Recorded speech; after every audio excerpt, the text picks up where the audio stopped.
Bien sûr qu'on est très content d'être encore ici pour quelques années et voilà, ça va nous amener jusqu'à nos 30 ou 31 ans donc c'est sûr que c'est un contrat important parce que voilà, peut-être qu'on sera les joueurs d'un club aussi comme l'ont été Rabadan et d'autres joueurs comme Pascal ou même Julien qui arrivait assez vite et voilà, pour nous c'est important parce que c'est un peu nos modèles, c'est un peu voilà, pour nous ça nous met des étoiles dans les yeux de savoir que t'es le joueur d'un club.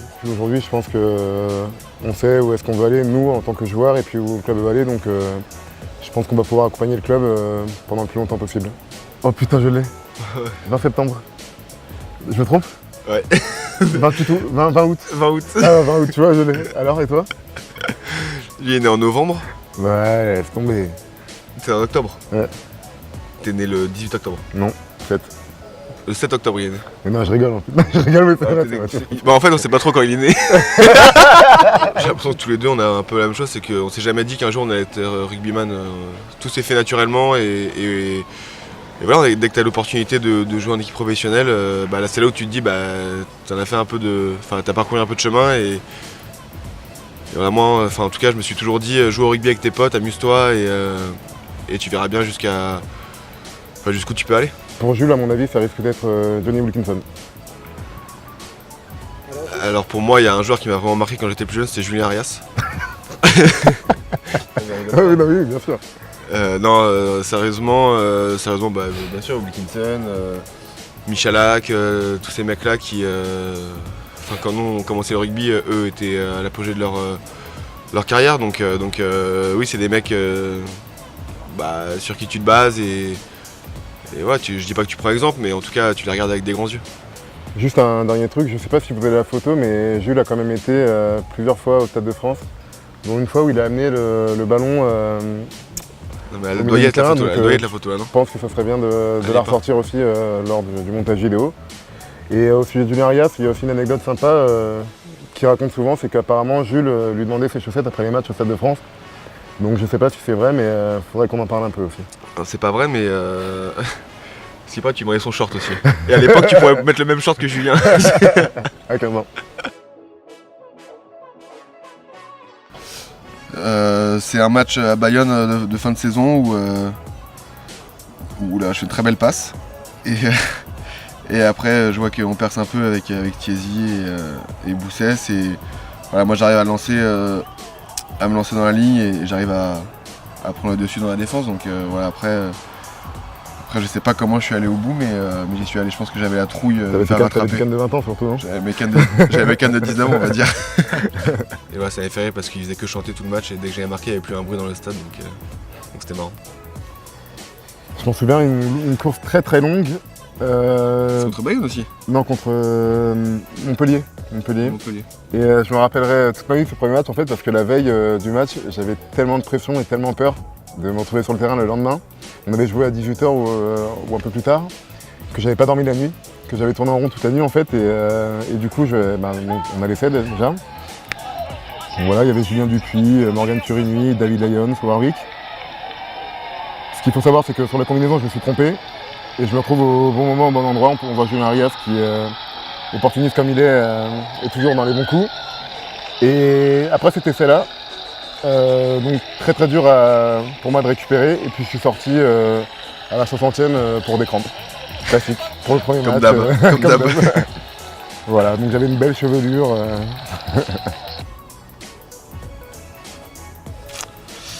C'est nous deux qui partions à l'entraînement comme deux petits enfants en équipe de France. C'était avec Jules justement, qui jouait à l'ouverture et moi premier centre. Et c'était marrant en fait parce que c'était donc l'arrivée des nouveaux sélectionneurs et pour le coup on a été appelés ensemble. Et dès qu'on a appris, quand on a eu l'annonce de la liste, j'ai reçu un message en me disant on se met en chambre ensemble. Il n'avait pas le choix. J'avais pas le choix, donc du coup c'était déjà pris. Mais après non, le premier match c'est clair que forcément pour moi dans ma préparation ça m'a quand même pas mal aidé d'être avec un collègue que je côtoie depuis des années et des années. Donc voilà, on est quand même resté détendu. J'ai pu dormir tranquillement la veille du match. Après, le match a été un peu compliqué, mais on a gagné justement, en l'occurrence, grâce à une pénalité de Jules, donc un très bon souvenir. En espérant d'en avoir des nouveaux. Moi, c'était contre l'Angleterre. On gagne aussi de peu, enfin la dernière action du match. Et c'est marrant parce que cette sélection-là contre l'Angleterre, au final, je ne devais pas l'avoir parce que c'était Rémi Thalès qui était à ce moment-là en équipe de France et qui s'est blessé la semaine de préparation du match. Et moi, j'étais renvoyé chez moi parce que j'étais parti postal, mais j'étais renvoyé chez moi. Et le dimanche, j'étais parti voir jouer mon meilleur ami Lucas à Bobigny. Et Philippe Saint-André m'appelle pour me dire Jules, prépare-toi, tu joues samedi contre l'Angleterre. Et en fait, il pensait que j'étais en soirée parce qu'il y avait le speaker du stade qui était en train d'annoncer l'équipe avec tout le public derrière. Et donc au final, j'ai pris ma voiture, j'ai pas regardé le match et je suis allé directement à Marcoussis. Au final, ça a été l'arrivée, mais ce qui a été surtout génial, ça a été les phases finales, tous les moments qu'on a pu vivre lors de le quart de finale ici contre le Racing, où ça s'était très bien passé pour nous. La demi-finale à Bordeaux, où après la victoire contre Toulon, Jules débarque sur le terrain, il venait de se faire opérer d'épaule et qui tombe en plein milieu de la pelouse. Donc déjà, on a eu pas mal de bons souvenirs à ce moment-là, et puis après, là, c'est le Graal, et c'est clair que c'est un truc dont on se rappellera toute notre vie. Voilà, c'était justement, je pense que c'est à ce moment-là où on a pris quand même pas mal d'expérience et aujourd'hui on en est là. Donc disons qu'il faut continuer à progresser et puis, pour y arriver une seconde fois. Surtout, moi j'étais spectateur des phases finales, donc forcément c'était un peu compliqué à vivre, mais j'étais surtout hyper heureux pour le club et pour toute la saison qu'on avait eue parce que même si on finit 5e ou 6e, enfin 5e je crois, même 4e de la phase régulière, on avait fait quand même une très très grosse saison et voilà, c'était génial, c'est génial de finir sur un titre. Ouais, je pense que le club le méritait. Non, pas content, non à la fusion. Pas content. Oh, la tête de l'Aziz. Il faudra qu'ils sur la tête de Arias, s'il te plaît. On retient que ça n'a pas eu lieu, tout simplement, que la fusion aurait été avortée et que c'était inconcevable d'avoir qu'une seule équipe à Paris. Le Stade Français a un passé, le Racing aussi, et c'est deux identités complètement différentes. Donc à partir de là, il n'y a plus rien à dire et voilà, je suis fier qu'on soit tous mobilisés pour dire non et ça s'est vite avorté. Donc c'est la preuve que le club est uni avec ses supporters et on peut remercier Thomas peut-être d'avoir fait ça pour nous avoir relancé en championnat et surtout en Coupe d'Europe après. La réaction qu'on a pu avoir au club, je pense que ça prouve quand même qu'on a un club quand même qui n'est pas là qui est quand même là pour l'amour du maillot et qui veut représenter quand même quelque chose de différent. On aurait pu au final dire oui et il y aurait pu avoir des clans dans l'équipe et que les joueurs se divisent et au final non, on s'est tous unis pour justement à l'encontre de cette fusion. Donc je pense que voilà, ça prouve que aujourd'hui même les étrangers étaient avec nous contre cette fusion. Donc ça prouve que les mecs qui sont passés ici garderont un souvenir quand même du club et un club ancré entre eux, pardon. Hanke. On le club ancré en eux. Donc ça prouve qu'on a un club quand même qui est différent des autres. Ceux qui voulaient tuer le club ont la meilleure des réponses. C'était une réaction de groupe et une réaction d'équipe et tout le club était avec nous. Et ce qui est beau, c'est qu'il y a un titre de challenge européen. Alors on peut dire que c'est que le challenge européen, mais si on regarde le parcours qu'on a eu en challenge européen, c'était un parcours de Coupe d'Europe avec Bas, Booster, Ospreys. Voilà, c'est vraiment un titre qu'on allait chercher et là, c'était plein d'émotions et c'était génial parce que c'était aussi la fin d'une aventure avec pas mal de joueurs qui sont partis et en tout cas avec Jonathan on se devait de finir de la meilleure des façons avec eux parce que ce sont nos amis et qu'on voulait rester sur un titre tous ensemble. Anecdote sur la finale du lendemain? Ah si, ouais, tu vas la sortir? Oui, je te laisse sortir. Même si tu racontes pas très bien les histoires, je t'en prie. Si, je raconte bien les histoires. Allez, vas-y. Le lendemain, on est parti voir la finale Clermont Saracens et en allant au match, on était un petit groupe de 6-7 joueurs.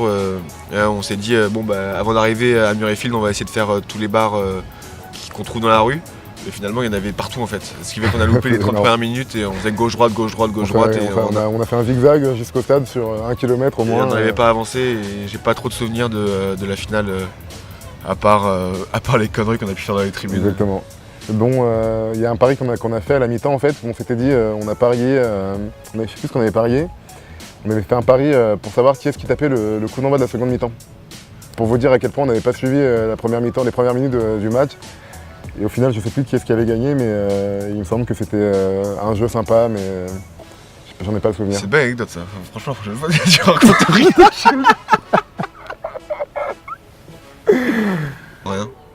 Rien, ouais. Juste de l'expérience un peu plus, même beaucoup plus.